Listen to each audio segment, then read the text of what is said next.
Stephen Mansfield, New York Times bestselling author and speaker. Doug Tenaple, I'm the creator of Earthworm Jim. Tweet Groups. I'm Victor Dweck. Joseph Carter, I'm the Mink Man. This is Dave Baker from Forged in Fire. This is Leanne Morgan. I'm a comedian, and this is why you should never Not ever.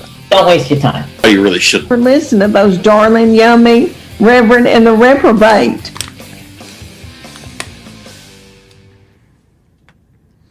Look, you started. Hey, everybody, welcome to the Reverend and the Reprobate episode 1 year. 390. Yeah. No, it wouldn't be 390. First off, there's only 365 days in the year, and then there's only 52 weeks, which is all we do. I'm Lucas Pinkert. I'll be the Reverend. Hey, everybody, welcome episode. to the Reverend and the Hot One. With me. Danley's with me. Also, the Reprobate, my partner in crime and best bud of several years. What's going on, Big Dan? Several years. 3 whole years. Yeah. Not even. Yeah. Not even. No, man, I'm great.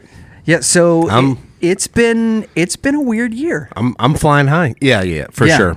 Yeah, it's been a really weird year. So let's peel back the curtain a little bit on the Reverend and the Reprobate. Mm-hmm. Let's talk a little bit about our spreadsheet. Yeah, let's talk We've a little got this bit about wonderful spreadsheet. Yeah, so we're gonna. If you can zoom in really close on the left-hand side of the screen. On the left-hand side of the screen, you can see some stuff. No, so let's talk about the first year one of the Reverend and the Reprobate. We are celebrating our 1 year anniversary from the moment we started recording these episodes, which started out with just the two of us in a tiny little studio room with our wives crammed in there taking pictures. Now Colton is in that room full time as we've upgraded to an actual studio. Yeah. The show's grown. It looks fantastic. Yeah, the show's grown quite a bit. Everyone who worked on the studio, kudos. It looks great. Yeah, they did. The people at our church did a great job because we record a bunch of different podcasts and different YouTube videos and things like that in this space. And sometimes it's a green screen, which is what we did for almost all of year one. Yeah. I couldn't wear my favorite shirt. Because of the green screen? It has thin lines of green.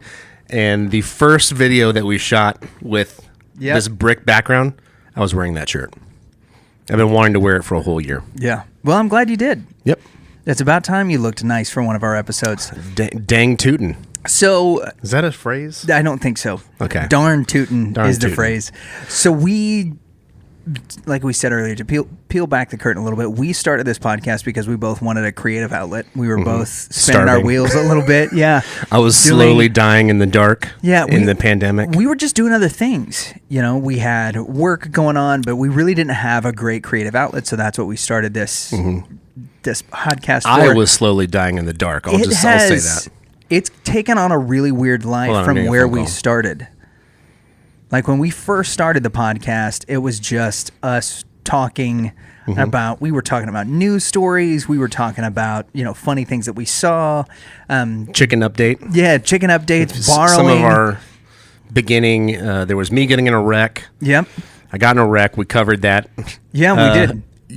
All of the chickens. You had 100 chickens at your house that you're raising to then transport to Matt's house. Yeah.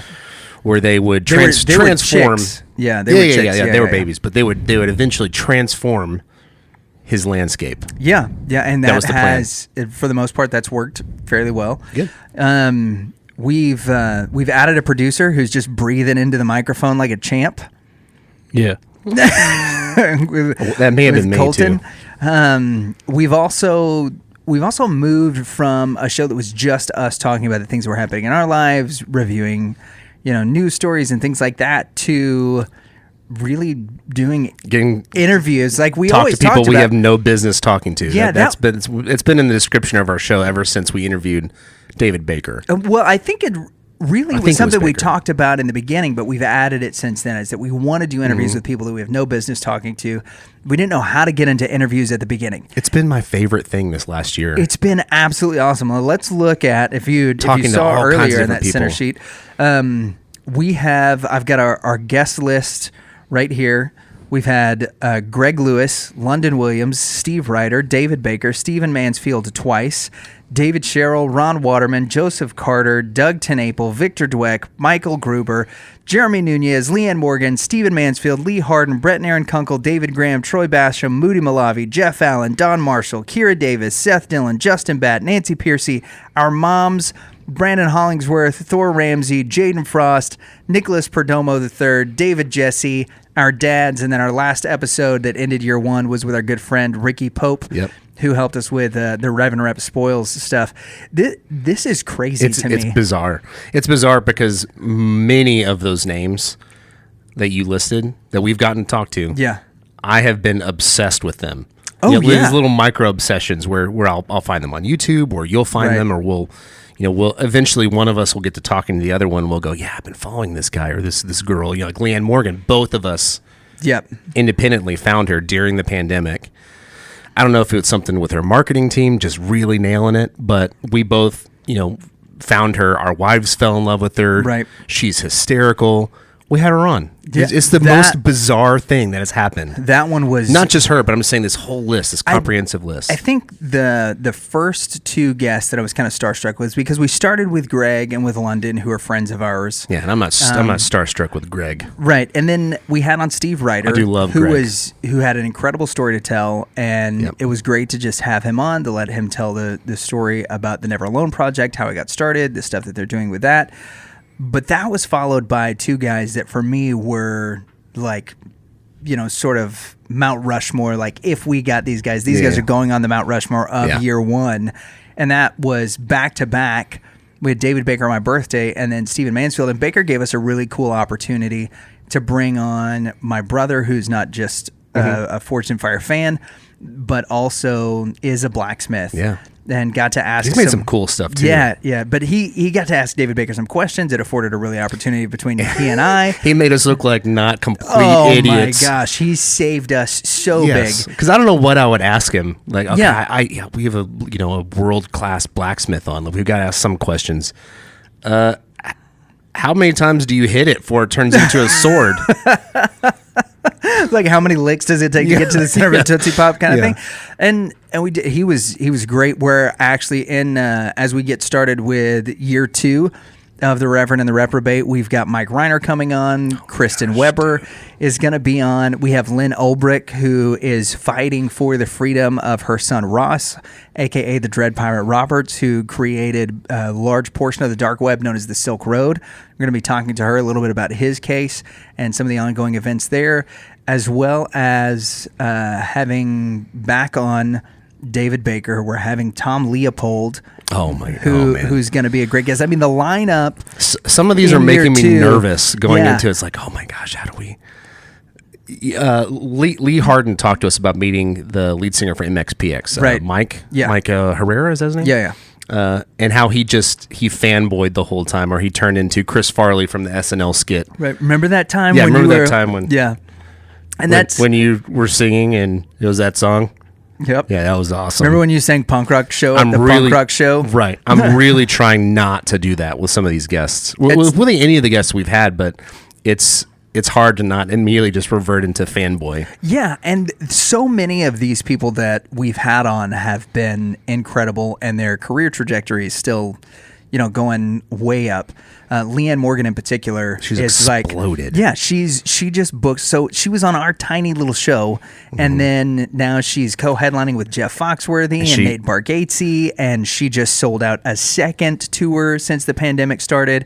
Nate Bargatze is doing the Rain Check tour, and now he's doing all kinds of podcasts and things like that. And he's one of the people that we've been talking about potentially having on in year two. I'd love to have Nate which Bargatze would be so cool. But it seems like since we started this, and as we started to get some guests on, that our ability to book guests has gone way up because we've been able to use other people as referrals. Hey, Nancy Pearcey is talking to us, and now, that's one of the other guests we're going to have on in September is Jay Warner, the cold case detective for Dateline. Spent 20 years as their cold case detective and is now an incredible Christian apologist. He's going to come on and talk to us about some of his cases, but he was somebody that Nancy Pearcey was like, oh, listen, you've had me on. You need to talk to Jay Warner. And I love with Nancy Pearcey. We interviewed her, and then we cut, Yeah. And then we talked for another hour. Yeah, she was just so sweet and had Yeah. so many questions for us, wanting to know about some of the stuff that's going on at the church and, what we intend to do with this. How are we going to use her content? And, she thought we were funny with the Ninja Turtle references and stuff like that. And she just like played along with everything. It was absolutely incredible. So I want to know, what are some of your favorite moments from year one of the Reverend and the Reprobate? Well, if we're not just talking about guests, because that whole list is great. There are some that stand out with standout moments. I mean, Leanne Morgan was probably number one for me in terms of moments, because not only did we have a great interview and she was wonderful and funny, but her video went viral. Yeah. So that was a really cool moment that we did not expect. At all. We were expecting to keep up the pace that we were doing, which was growing. We're still in the growing phase, but to have a video of ours get, I don't remember what it was. Within one day, it was at 130,000 views or something we like hit that. 120 within 24 or within 12 hours, and we were at 160 within 24 hours, 160,000 views. Yeah, and now it's 300 something.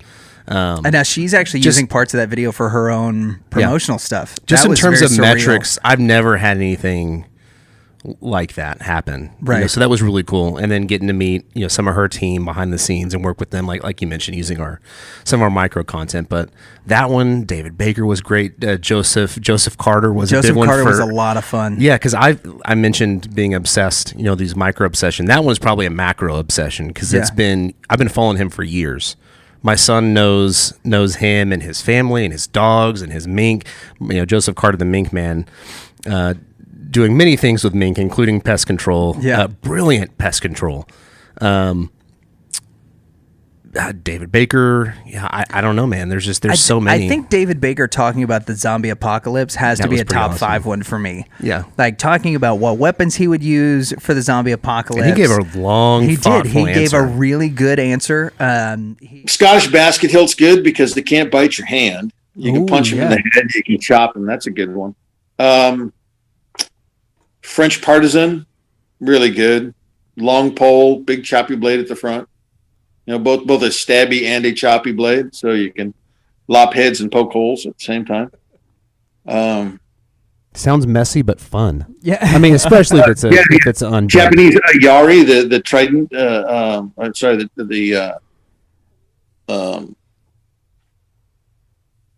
Just the name just went out of my right out here. But you said it's a trident of some kind? Yeah, it's a Japanese trident spear. I'm forgetting it. But we're going to have to post up all these pictures. We're going to have to throw pictures of these up so people can know what we're talking about. I mean, pole arms would be a really good idea. Yeah. Yeah. Pole arms that you can chop with too. Yeah, keep them at a distance. Yeah, like a big kwando or something where you got this big blade on the end of a pole, and so you can hack them up, but you can poke them and keep them out of range. Well, David you've given Baker's me guide to the zombie apocalypse. So you've given me so much stuff. His explanation of the Scottish basket hilt and why he had his obsession with that. Learning that guy played. I say played. Not only he was a dancer, and then he worked on a bunch of Missy Elliott's music videos. Not what I was expecting at all. With like controlling her head on the VH1 Music Awards one year. Like that was absolutely insane to get some of that information. I also really, really liked getting to talk with Moody and Jeff. And those are two memorable interviews for me because those happened during like the winter storm. Yeah. I was having to run back and forth to heat up cables because they wouldn't let an electrical signal go through them because the little cables were so frozen so bad. And so were like the inputs for the board and everything that we'd taken. We were recording. I was recording that one in my brother's garage. Both of those episodes. Yeah, how cold was it? It was 20? It was -2. It was -2 in his garage. And so you were all bundled up. Oh, yeah. But both asking of those questions, guys. trying not to freeze. Yeah, both of those guys we've ended up becoming friends with. We're doing some stuff. We both talk with Moody on a regular basis. He's a phenomenal guy and is getting ready to do I won his free second haircuts for a year. There you go. He's getting ready to do his second Dry Bar comedy special. And then my family and I actually went to go see Jeff Allen a few months ago. And he came up after the show, was friendly, shook my hand, asked me if I was staying warm, and just like remembered everything about the situation and stayed back after the show probably for 20 minutes to talk to us at a sold out improv in Addison. It was just one of the coolest moments, like getting the FaceTime and getting to interact with him and that kind of thing. And Jeff's just such a genuinely great guy. But those two, because not only did they suffer through all of the weird audio and technical problems we had with that particular situation, but even on top of that, they've continued just like to check on us, to keep kind of keep tabs on how we've been doing. Has been really cool. Yeah. The other one for me, which I thought of after the fact, was Victor Dweck. Another micro obsession of mine. Well, it can only be a micro obsession because he's not very big. Yeah. Yeah. And then we, anyways, I'm going to leave that one alone. No, Vic's great. You're actually working with him on a new project. Yeah. Which is pretty exciting. I've got to see some of the behind the scenes stuff on that. You guys are doing some killer work there. I've learned, I think I know what I look for is a smirk. Okay. That's what I really like. And my wife does too. It's why she married me. Yeah. But the smirk that kind of gives a, you're probably about to get into a little bit of trouble. Mm-hmm. I like. And he's got that all the time. Yep. Bill Murray's got it. You have it. I have it. I don't smirk. Okay. So the one thing though to talk about Victor in particular is Victor determined after our interview that he wasn't going to promote any of the content. He didn't like the audio. He didn't like the audio. He thought he sounded like a chipmunk, and our reply of "eat more beef" did not come across as something that he felt like was very helpful. But Vic's been another guy. He's been cool to get to know. Yeah. We did send him a microphone afterwards because he was just using the audio off of his iMac in his echo chamber that he has as an apartment. Yep. Which I'm excited about the new stuff that is set to launch in September. Yeah. That's coming out for Vic. So be looking. Yeah, be on the lookout or don't. Yeah, because that's what's flying Yeah. is new stuff with Victor. That's what's going on there. What about you? What was your favorite? Now, you did mention a couple. Yeah, so the David Baker, the zombie stuff was pretty cool. You mentioned Jeff and Moody. Jeff and Moody. And I think so much of what has to do with Jeff and Moody is after the fact, is getting to know the guys a little bit, and the fact that they've kind of kept tabs on us. Steering was pretty brutal. Oh, my gosh, man. It was awful. On my end, it was awful. And they were not only like incredibly patient and gracious during that entire time with everything that was going on, but, even since then, like I've said several times, they're both really strong believers, but they've kept up. We've continued to talk with those guys. Jeff's wife, Tammy, who had gotten hurt right before we did our episodes with them during that winter storm. She's doing much better, and just the care that they showed afterwards, just to make sure that we were continuing to do well. Cross posting and all that stuff has been really awesome. I think one of the other big ones for me was the back-to-back, as we're looking at like back-to-back weeks. We had back-to-back David Baker and Stephen Mansfield, and then we had back-to-back Seth Dillon and Kira Davis. Oh, yeah. And those two were really cool just because of the caliber of people they are, the fight that they're fighting against. A lot of the big tech censorship stuff was really cool and really unique. We interviewed them back to back, and then immediately afterwards we got our first strike on YouTube, which was very suspect. Yeah, I agree. Which was pretty funny, but I think that's been lifted now. Yeah. It's not on there anymore, so at least it seemed to have just disappeared. Right. My Facebook strike has not. No, so we didn't get any strikes when we interviewed Doug, who is like, he's had, I think, 2 channels now that have been completely canceled and is continuing on because he was in exile. And then there was something else, and now he is unleashed. So like he's continuing to, and his local channel is blown up. Doug was a really fun interview as well. Mm-hmm. He was really funny the entire time. Yeah. Oh, yeah. He was funny and intense the whole time. Right. What for you? What was the most difficult interview? Nancy Pearcey. Okay, it's the same for me. Yeah, and the reason wasn't because she was hard to interview, because she was a gem. Oh yeah, Nancy was great. She had very thoughtful answers, but it was the most difficult for me because that's probably the one where I was the most intimidated.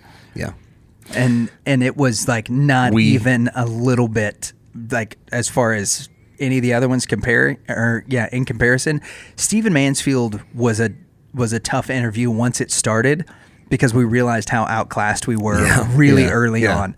The second time with him, I think both of us were a lot more comfortable.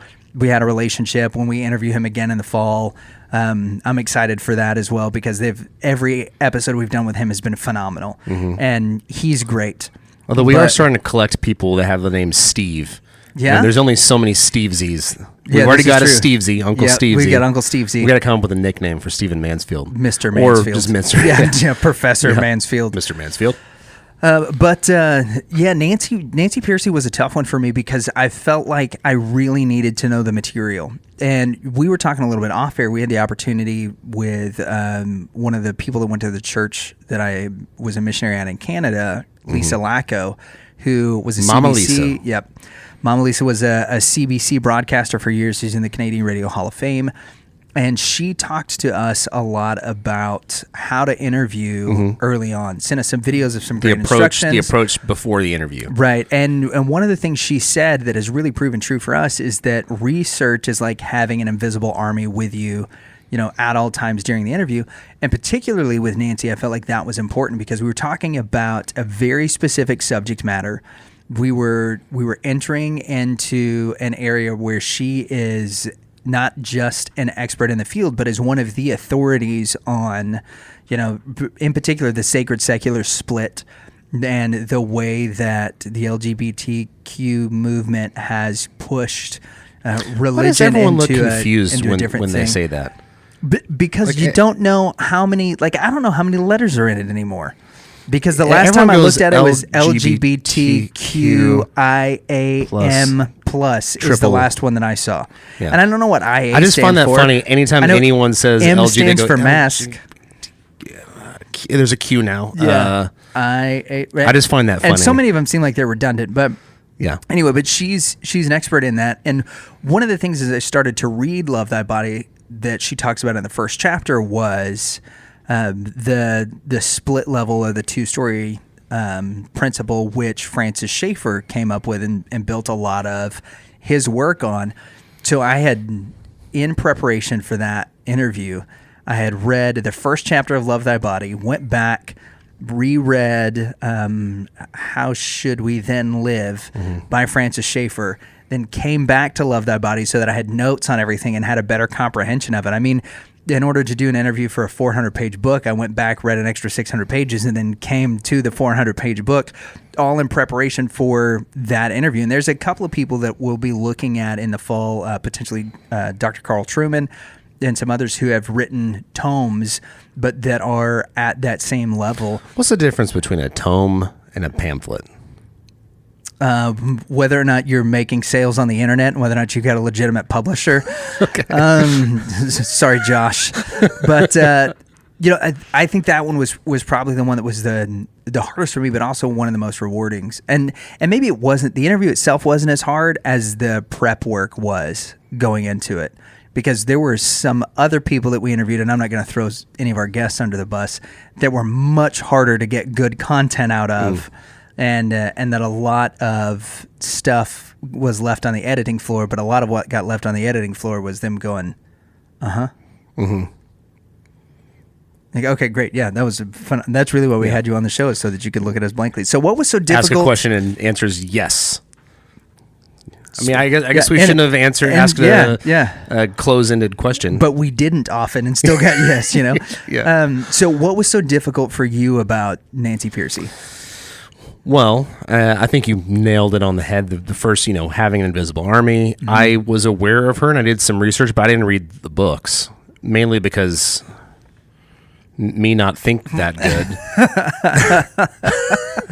I could have read the books, but it was the content too. Like I was apprehensive going into the episode, knowing who we were talking to, knowing that she's an expert, she's a leading authority on many things, including the LGBTQ. You look unsure. Yeah, I'm telling you, it's a funny thing. No one knows how to say it. Right. But I was very apprehensive of what would come out of it and what would be the reaction to it, more than I should have. Because I think it was a very pleasant conversation about a difficult topic. But her answer to it was love them. Yeah. Which I think is correct. Not agreeing with everything everyone's doing, but love the person. That's a really high level, because there was a lot of detail in what she was talking about. But I think it was that. I was very apprehensive about what was going to happen, what would be the reception of it, and then what was I going to say? Like, I've got nothing.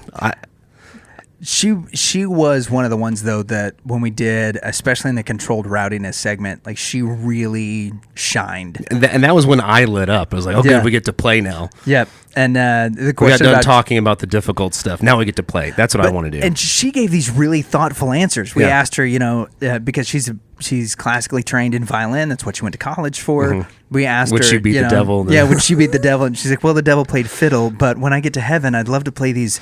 I'd love to play pieces. Bach. Yeah, I was like, what the? I've never even heard about this. I'll take it. Yeah. Great. So good content. There was some really good stuff there. She does you'd win the golden fiddle, and then you'd trade it in for a violin. And yep. So, and she wants to teach Defense Against the Dark Arts at Hogwarts. Yep. So she would be great at it. So there is one thing that we have alluded to a couple of times, but we've never talked about directly, that happened on the show, and it happened early on. And we do want to warn everybody. This is great content that we couldn't release. We chose not to. For several reasons. Yeah. But we're going to show bits and pieces of it now. We are going to tell you that if you are listening with kids, we're going to bleep everything out per usual, but some of this stuff is going to be pretty easy to pick up on. And in this particular call, the person we were talking to is our expert on conspiracy theories. And we had given him a code name. We named him Alice, for this, because he was taking us down the rabbit hole.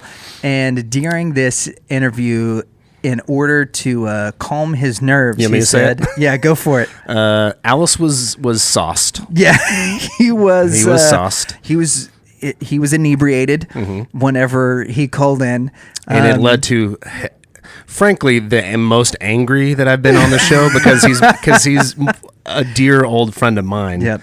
And you are friends with him, or you were. He's passed on. He's passed on. But I was really angry just because in the moment I was like, we can't use any of this. We spent 30 minutes talking about nothing.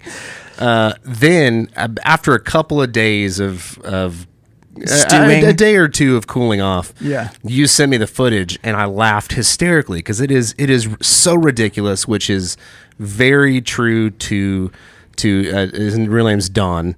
We can reveal it now. Yeah. Don, Alice's character, he's kind of like me, that I just want to play. Like, I just want to mess around and make people laugh, and that was him to a core. And in the midst of this, his core. Yeah, we were first learning how to do a lot of the camera work that we do now. That was the first time we filmed too. Yeah, so you're only going to get so this is going to be really crude. What you see is it's just the center shot is just us with the green screen. There's nothing done there. Don was wearing a luchador mask so that he could hide his identity. No, we wanted him to. He didn't have it, and so there were just a lot of things to it. But we'll play you guys a couple of our favorite clips from that interview in honor of the late great Don and his contributions to the show. Yep. You say? You're gorgeous. Oh, gorgeous. Thank you. Yeah, thank you. It's camera tricks. It really is. The camera adds 15 pounds, so we've been juggling them. Yeah. Put on a We little have extra about weight. 25 cameras in here. No, it adds about 50 pounds. There you go. I'm sorry. You don't have to love you, apologize babe. to us. It looks like 50 pounds. I would say at least 50 pounds. So we got a quick question for you. We've been looking over the story that came out today from. I had a full blown this morning. I'm just saying. I know doctors never ask that question, but I always tell them, "Hey, I had my good." Well, I'm glad to hear that as your friend. It is an important part of men's health. You're beautiful. We're probably going to have to dump it. I'm just drinking lemonade. I just want you to know. Okay. This is lemonade. Lemonade. Sweet. You got it, buddy. Hey. I don't even know how to go back to North Korea. North Korea. We were talking about North Korea. That this news story came out today. Yeah. That Kim Jong-un orders all of the dogs in the capital to be confiscated. Yeah. And there's not a lot of good things that are leading that to happen. Right. They eat a lot of dogs over there, and I mean it's just part of their culture. You just eat a dog. That's what we were just talking about. I mean that's the way they work.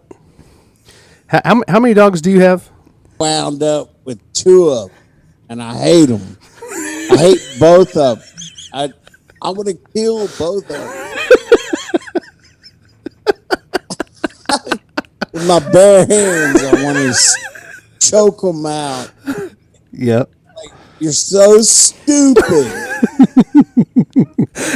I do get it. Actually, I've got a little update. Let me tell you this. Hold on, I'm not done. I'm being real. The Reverend he's cut, man. He's cut. Like he works out. He's yoked. Come on, dude. Come on, man. It looks like to me like the Reverend is getting ready to whoop somebody's ass. Like, just do it. Like, you're going to throw down and do it. Yeah, that's probably what he's going to do. Well, we'll come back to my story. Sorry. I sound more drunk than I am. Because I've got I didn't notice. Going on. I got some latency going Right. on. Yeah, I thought that's all it was. Yeah. You thought it was just latency. Right. Yeah. Yeah. I appreciate that. There's no quicker way to make my people. walls is reactive to ultraviolet light. Yeah, it looks cool. awesome. Yeah, it looks great. For the people at home, I don't think they can see it at the moment. But, right, but they'll super get to. cool. Yeah. Yeah. It's got to be awesome hanging out there. Cloud seeding is very real. It's a real problem. What's that called? The Olympic? The Illuminati? Yeah, the Olympics where the people play the sports. Yeah. Uh-huh. The Olympic. We do all kinds of sports and cool stuff. Yeah. Yep. And we try to outrace everybody. We try to outswim everybody. But basically, we approached the Olympic Committee and said, well, what if it rains? And the Chinese government said, you ain't got to worry about that. If it's going to rain, we're going to take care of it. You are so drunk right now. Hey, you don't judge me. Okay? You're judging. It sucks. It's green. Green It sucks. sucks. You guys, look at my stuff. Yeah, no, yours is arguably better. I mean, and I think it's very, very impressive. I mean, the last thing we want to ask you about today, we kind of got on this a little don't bit. Cut me off and send me down the road 5 minutes into this thing. 5 minutes. We're not, and currently this is minute 17. So we're doing good. How long? 17. Okay, that's pretty good. That's pretty good. Yeah, I feel pretty good about it. I think the Reverend has some of the best bicep I've seen in a long time. Like, come on, man, your beards. Yeah, we've been in quarantine. Yeah. Okay, This is my quarantine I want beard. to talk about I want to talk about a couple things. Is that okay? Sure. Yeah, we've got about 5 more minutes with you. You, so. you have 30 seconds. 5 Go. minutes, Yeah. Reverend? Are you That's serious? that's it. Yeah. You're going to cut me off in 5 minutes? We Well, are, well, but now that it's- doesn't mean we don't love you. now- That now- just means we're setting firm boundaries in our friendship. Well, now it's 4.5 minutes. He's full of crap. He's so full of crap. I told him I saw a UFO and he didn't believe It was like, me. whatever. Yeah, exactly. They came down and they had sex with our women and they were giant. Dallas, and we will see you in a couple Are of you weeks. seriously? You're like throwing me away. And No, we gotta go. You need to go on a diet because I'm looking at you and you look. All right, more buddy. like Well, it's been nice talking to you. quick story. Oh, about- no. Well, we've got our next guest is actually calling in right now, so we need to get to him. I love you, but you're you. really rude. You're very rude. Okay, well, you guys can pick off, and I love you. I really do. I love both of you. We love you good. too, We man. love you. Thanks, man. We appreciate it, Whatever. Alice. Whatever. Whatever. Just ended the meeting for all of us. What are you doing?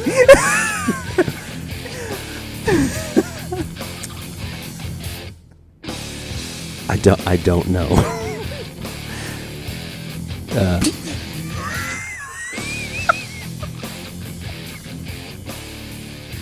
Okay, so that has to be one of the most ridiculous yet hilarious things that we've ever done. We laughed hysterically. Again, in the moment, I was angry. You were entertained. Yeah, I was entertained. You did because of how uncomfortable you were. You did blame me with at the very end, which is still one of my favorite. It's your profile picture on my phone. Is you going, "What are you doing?" inviting some guy on who since then you met. Actually, you had met him before. Yeah, so we had recorded with him once, and he did great the first time. We recorded once. That's he right. did so And good the we first lost time, the audio. and our computer at the time Yeah. had stopped. That's what it was. Recording. I got overloaded with other stuff, and so it stopped recording. And we've worked out what that bug was. And so we had him back on. And it was like great 2 weeks content later. about It was QAnon awesome. and QAnon. It the had, which we can't Nephilim. say. We talked about Nephilim. Yeah, we talked about the Nephilim. We can't say that other thing, but because it'll get caught in the algorithm. But it was about some of those things. It was about LMNOP, that letter RS. You know, it was about that. It was about chemtrails versus contrails Yep. and all kinds of just really bizarre stuff. And he was great. He was sober. He was fun. Mm-hmm.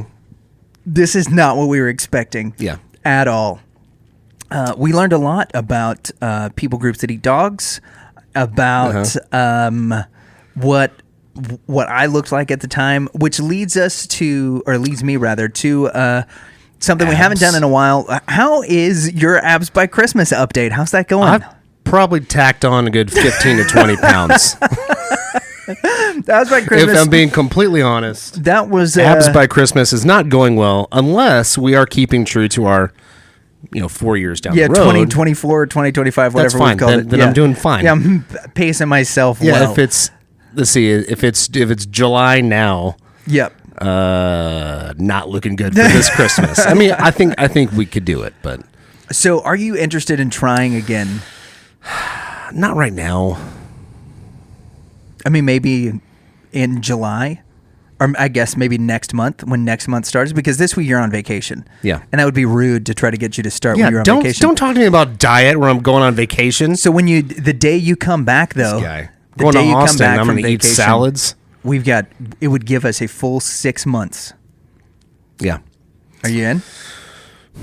I need to solve for the gym. That's what I need to solve for. Just go to the gym. No, I got to pay monthly for that. Oh my gosh. It's gonna be better than your copay whenever you have to go to the doctor. You gotta get an angioplasty. For my insulin.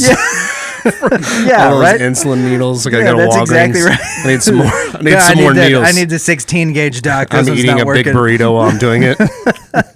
You want another fruit roll up? Yeah. Yeah. I actually have some fruit by the foot over. I don't like fruit roll ups. I told you that. Yeah, whatever. So I think I will try your fruit roll up Rice Krispie treat Trit. Mine's Rice Krispie trick. So he's got a second trick. Yeah, oh yeah, that's right. That's if you take a fruit roll up and wrap it in or wrap a Rice Krispie. Yep. It's a Rice Krispie trick.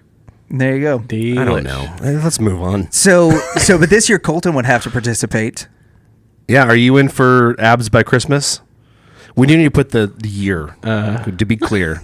Yeah, that's probably true. 2021. Abs by Christmas. See, I would just okay. Yeah, we got Sure. I would need Colton gave a us gym the Tim membership Allen that I don't want to pay for. And you are right. The other thing, and this is very nitpicky of me. Oh, here we go. This is very nitpicky of me. I'm telling you my challenge. Okay. Mm-hmm. I like getting up in the morning and going to work out. Yeah. And then having time to get ready and go to start the work day. Mm-hmm. My wife has started wanting me to take my son, which I love in concept. The problem is he has to be back in time for school, and so we have to get up extra early. So what is extra early? Like 6 to give enough time. That is weak. I know. I know. You go to bed at like 8. And don't say that you don't, because you like fall asleep on the couch. Everybody else is like enjoying a movie, and then you fall asleep, and then you'll pause the movie, rewind it, be like, In hey my guys, sleep. what happened? well, I don't know. You've been asleep for an hour. Why don't you tell us what's going on? We just got to take this back. Yeah, we're just going to roll this back. It's like Kirsten's like, hey, honey, we're going home. I'm We're lost done. after Act 1. Yeah. So I am making the executive decision that starting at the beginning of next month is what we're going to do. Abs by Christmas Abs 2021. by Christmas 2021. Okay. All right, there we go. In honor of Brian Shaw's second place finish at the World's Strongest Man. Who beat him? So he was beat by Tom Stoltzman. I don't know who that is. It wasn't the Mountain. He's a monster. No, he did not compete because he is getting ready for his boxing match with Eddie Hall in September. Ooh. Which we might have to watch and report on, or I really like that idea. We might do a live reaction video of that because the pay per view is only $10. Also, Eddie is very brave.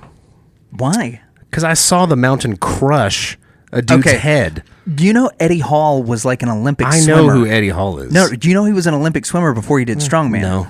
Like the guy is a born and bred athlete, and he was also in gangs growing up, got in real fights. Thor's never fought anybody, and he got knocked out in an exhibition by a guy my size. Do you know who else is an excellent athlete? The Red Viper. So let's give an update on the chickens. Because that's the last thing before you go all just complete fantasy. Just because you're an admin now for Christian Nerds Unite, you think that you got all this great just stuff. keep bringing it up. Yeah, absolutely. So you know when Aragorn kicks the helmet? I know when Aragorn died in our Journey Through Middle Earth game because you kept sending him after people. Yeah, because he kicked a helmet and broke his toe. Oh my goodness. That really happened. 2 Towers. Check it out. Chicken update. Yeah, so we've taken several chickens out to Pink Moon Farms, which now they've got, they had their first baby goat a couple of weeks ago, which was very exciting. They've got a couple of cows now. And that led to the funniest conversation we've had over the phone. Oh, really? Definitely this year. Okay. Was when, so Pink Moon Farms, you were going over there to feed their animals. I was. Oh, yeah. And so I'm driving with my wife in the car. So my brother and his wife have had a kid. Yeah. So this is my second niece. They have a farm that has animals on it that need to be cared for. It also has animals on it. Yes, that's whether correct. or not there's a new baby. So they're taking care of the baby as good parents. Yeah. They ask their brother to go over and feed all of the different animals, of which I didn't know what all they had. Yeah, because of COVID. But it led to great audio on my end. Because of COVID, I couldn't. We weren't in a position where we could go see the baby. Yeah.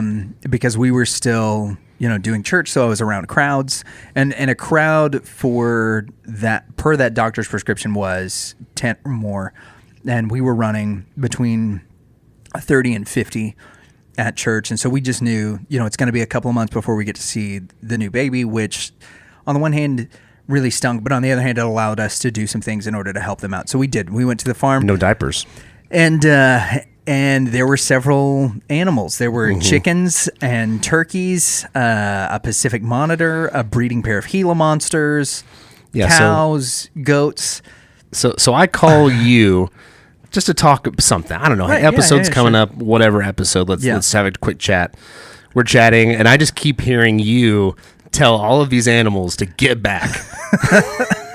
Okay, so as soon as you open up the pens, they try to come out. Naturally. Yeah, and so you did. You But heard to me. someone on the other end of the phone, this sounds like you're making it up. Right, until you hear Get the back, animal. you friggin' llamas. Get back. So it was what's chickens, the cow's turkeys, Reba. Reba, because she has red hair. Yeah, and she wouldn't. Reba, friggin' get back. No, Reba was trying to Eat your nanner. trying to feed Reba a banana, and she wouldn't come over. Friggin' get back, Gila monsters. Yeah, which you thought was a Get joke. back, chickens. And was legitimate. Yeah, was that they were okay. We'll just keep talking. Friggin' get back, you goose. I was like, where are you? What is going on? Feeding stuff at the farm. Yeah. It was great. Which we thought about turning into a segment. Great. It wouldn't be a skip, but just following you around with the camera. The Reverend telling tells actual things to get back. Yeah. Anyways, that was so funny. So we've I sent. was sitting in line at Sonic just listening to you yell at different animals. Hysterical. So we've sent several at this point several dozen chickens out there to the farm, and then I've got just this week's bounty from the few chickens that we have still at our house because Kirsten wanted to keep kind of a menagerie. Yeah, they're all different. Mrs. Pinker's chicken menagerie. We've got some chickens that are naked necks, so they don't have any feathers on their neck. We've got a frizzle. We've got some Spitzhaubens. Sounds German. Yeah, which is it's a mohawked chicken. Canceled. I'm trying to think of what else. Naked chickens too? What else Canceled. We've got those are a little weird. We've got a Brahma. We've got some Barred Rocks. Anyway, we've got just this really wild assortment of chickens. Yeah. But some are tiny. Some have weird feathers. And we got a couple of kinds bantams. But I did bring 1 week's worth of eggs. I've been saving these all week, and you helped me gather them today. So this is what. Yeah, we walked around and picked them up from all kinds of different corners. Yep. So this is 1 week's worth of eggs right now is what we're getting at the house. You know, you could almost do a guess how many eggs are in this bucket thing. It looks like close to 8 quarts. Win some eggs. And so every now and then we're getting one of these, and this is from our olive egger. And so this egg is considerably larger than all of the others. And her eggs will sometimes have 2 yolks in them. Why is that? I have no idea. I have no idea what causes it. But she'll have these massive eggs, and we'll compare it to. You know, it's weird that we're basically like holding poops. So this is like the difference between a It regular is. size egg and a chicken others. pooped that out basically.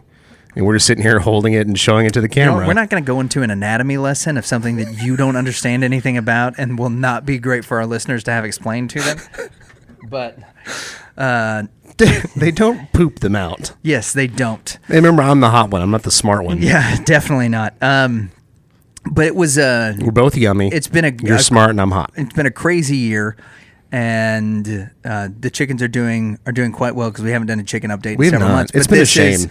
This is what a week of chicken production looks like. We've gotten so focused on all of our guests' nonsense that we've completely neglected the chickens. But they're doing well. No one can hear you. We talked Yeah, about that's a tiny little So guy. this is what's coming out of that little frizzle. She's about a pound. I love her. Yep. Is she the one with the red butt? No. She's gotten it pecked. She's the one with the feathers that stand straight up. Yeah, she's got the feathers like stand her. straight up, She's and cool. they look like they're crimped. Yep, the one that's got the baboon rear end. Yeah, that was from pecking, right? For herself, right? So she had, when she first started laying eggs, the eggs were binding. So It's like a chicken version of a cutter. So the eggs were binding, and she would peck at the. See, you got the smirk. Peck at the You're pretending to be. You're pretending that you didn't like that. I did not like it. I just had to preach an entire youth camp about cutting, about that sort of stuff, suicidal ideology, and all that. It's bad. Kids don't cut. So anyway, if you're a chicken, don't peck your butt. It helps them to get the egg out whenever I'm not endorsing any of this behavior. I'm just commenting on it. Go ahead. Anyway, so done. she was doing that in order to try to help the egg to get out because it was binding because the egg was too She big. used to peck her. She used to peck her butt Yeah. to help poop out the egg. Essentially, yes. Yeah, she's helping to move the egg out. By pecking at her own butt. Yep. That Yeah, doesn't and- make any sense. And several I feel like several that did not help. Several chickens their first season will do that. They'll have that or so it'll either be on their tail or you'll see it like underneath, like between their legs, where they're they'll peck out their feathers and then they'll peck at their skin in order to try to push the egg further and further towards the cloacas to help them lay. Because it's like anything else. I mean, I feel for him. Like, that's a big old egg for a little chicken. Even that small egg. Yeah. Chicken and the first, also small. like the first few eggs they laid were really oblong before they started taking on regular shapes. But once they did, they've been laying really regularly, and we're getting close to, I don't know, 60 to 70 eggs a week out of the chickens that we've got because they're really consistent layers. So that's been crazy. Way more eggs than we expected, and in all over the yard. Yeah. They've got like 3 specific places Yeah, that they I was lay, surprised that it wasn't and that's just in the hen house. It was No. there was a corner of the fence that had like 29 eggs. Yeah, they really like this There were one some corner. just in the yard. Yeah, and so I've got a ladder that's leaned up against my shed, and they really like under the ladder. They're like, oh, this is just great. Yeah, this is really nice. This is really where I want to lay all my eggs. So that's been wild. And just kind of seeing how they've grown and matured, being able to keep that many chickens alive. I did not realize what a challenge that was going to be, but that's been Well, especially the weather that we've had too. Like there was floods that wiped them out. There was animals. You had a possum, right, that was coming in. Yep, and we did lose a couple during the freeze. Yeah. Like a couple of our favorite chickens we lost. So the ones that survived were survivors. Yeah, and actually, so going back to It sounded smart, but it was not. Yeah, going back to the stuff at the farm, we lost some of the big reptiles that we had at the farm. They made it through the first freeze. Well, when everything finally melted, they didn't make it through the second freeze because everything started to melt, and then they laid down because several of the reptiles were cold-blooded in outdoor enclosures that allowed them to graze or whatever, but also kept them warm. Yeah. And so when it got warm, they went outside, and then like for instance with the tortoises in particular, that the tortoise died? They got water in their shell because they went outside and were just kind of sucks. basking because it got up to like 70 in the afternoon. Yeah. So everything was melting, and it was great. They were outside basking instead of being in the the covered part of their enclosure. Is this the one that he's had for a long time? Yeah. This is the And one that it's, was stolen. Yep. And someone then- returned. Yeah, and then they brought back. I mean, these things are probably close to 30 years old. And I didn't both know of that. them, That's- because they went outside, they fell asleep whenever they were outside. Water got into their shells, and then when it froze, like the cold snap hit really quick that afternoon. And when it froze, the next morning they were a little lethargic, and then just never. Even when they got heated back up, they never recovered. Yeah. So Well, that's too bad. That kind of stunk. Yeah, but it was a weird year in animal husbandry as our first foray into chickens. Yeah. Came and went, and so now we're trying a couple of different things as we come into this season because now the hatcheries are just going crazy with a bunch of chicks because they're trying to keep up with what last year's demand was, and so now we're seeing a lot of surplus, which is just bizarre. Well, I've got way too much info about chickens right now. There's a lot. I mean, it's Yeah. all interesting though. Yeah. There's we've got an animal update on our side too. We still have the house bunny, Ragna. Yep. She doesn't really free roam in the house anymore because she Right. chewed too many of my cables. But she's still great, and we've got a spot for her outside. So Heather will either Heather or I will get up in the morning, Yeah. take her outside. She has a bunch of outside time. We let her graze outside. The dogs love her. She loves the dogs. It's funny. We have this big German Shepherd, Jake, and she will want him to chase her, and he'll just chase her around the yard as she's sprinting, and then she'll go hide, and then she'll come back and find him and get him to chase her. Like, she loves it. It's the weirdest thing. It's bizarre. Because we'll start yelling at Jake to quit, and then eventually we picked up on she's She's instigating it. Not only is she instigating it, she will run around in the yard and not run home to hide. Eventually, she'll get tired and she'll want to go home. But they're best buddies. She thinks she's a dog. Jake thinks he's a rabbit because he keeps trying to eat her food and then painfully passing it as a straw. Oh, no. Yeah. He's convinced that whatever this little dog is eating, this little dog loves this food.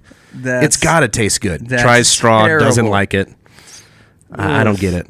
But we also had several foster puppies come through, several litters. And we've talked a little bit about the foster puppies in the last few months. We've had 3 litters come through now. Good grief. So how many is that in total? We had one mother who gave birth to 11. Then we had another litter come through of 6. And then one of 2. The 2 the mother had killed the rest of the litter. So we got them too. One was recovering from surgery and but they all graduated. We only had one failure, which is what you call a foster failure, meaning you adopted them. Mm-hmm. It's just a funny name in the foster world. But Heather's parents adopted one of the girls of the second litter that we had, so she still comes over and she's awesome. Yeah. But it's not foster to adopt, it's failure. Yes. If you adopt them, it's a foster failure. Well, for the most part, you guys have done a great job. Yeah. Yep. Well, Danley, at the end of every show, we like to do a little segment called Controlled Rowdiness. So just answer with the first question that comes to your mind. I don't have any questions for you. Segment. Well, this is actually behind the scenes right here. Yeah. One of us tends to prepare.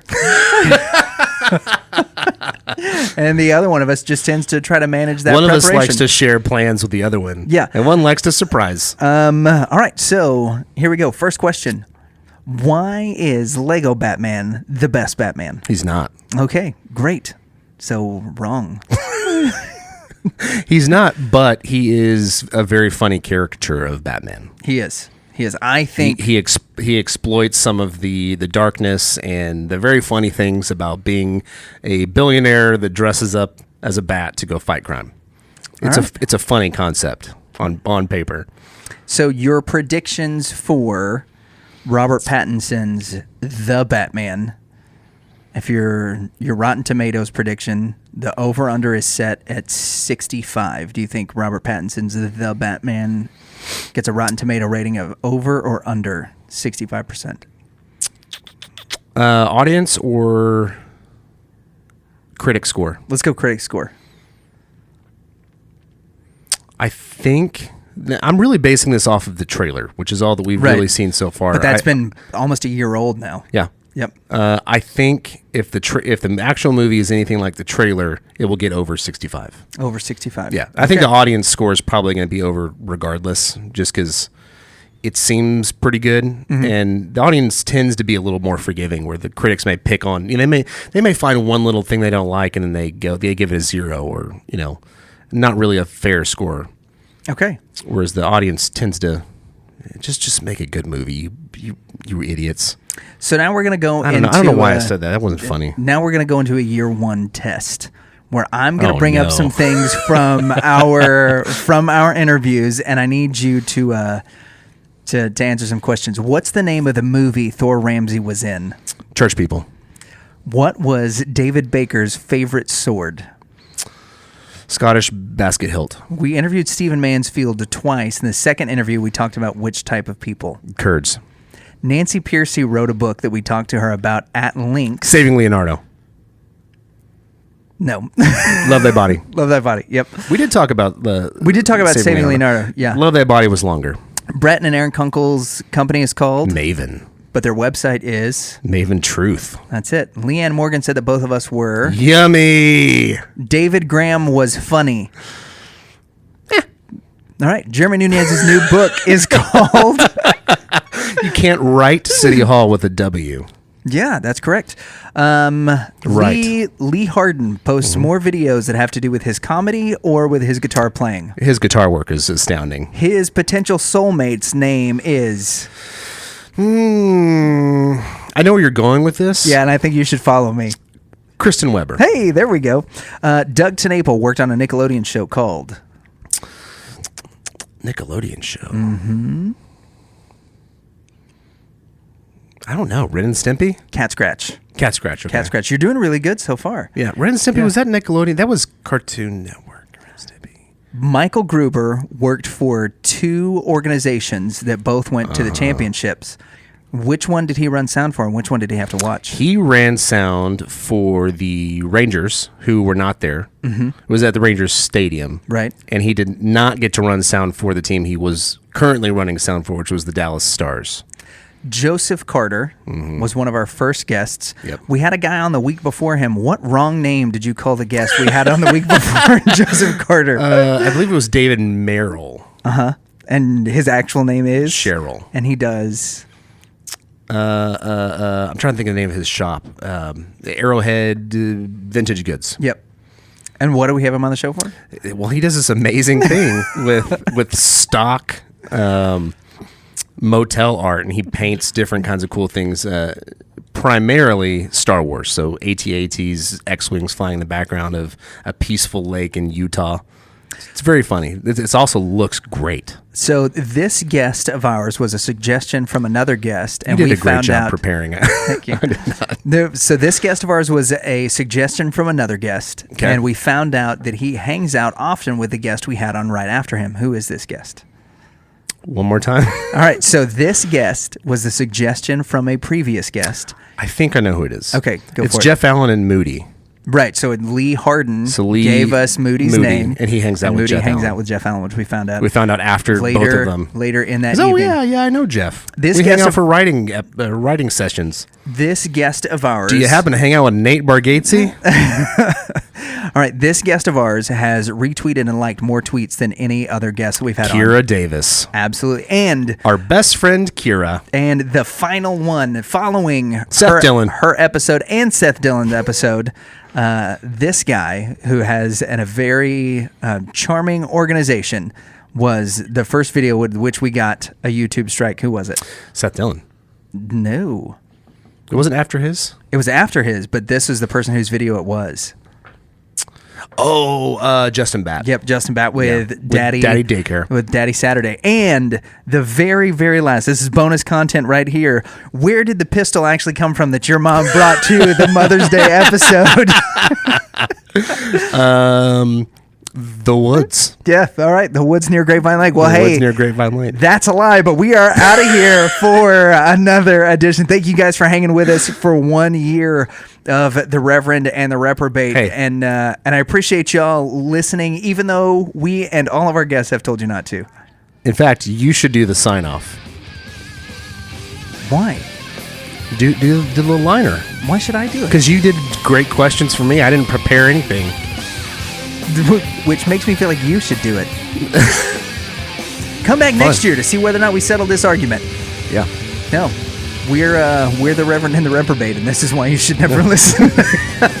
This episode of our anniversary special Cheers. is good evidence.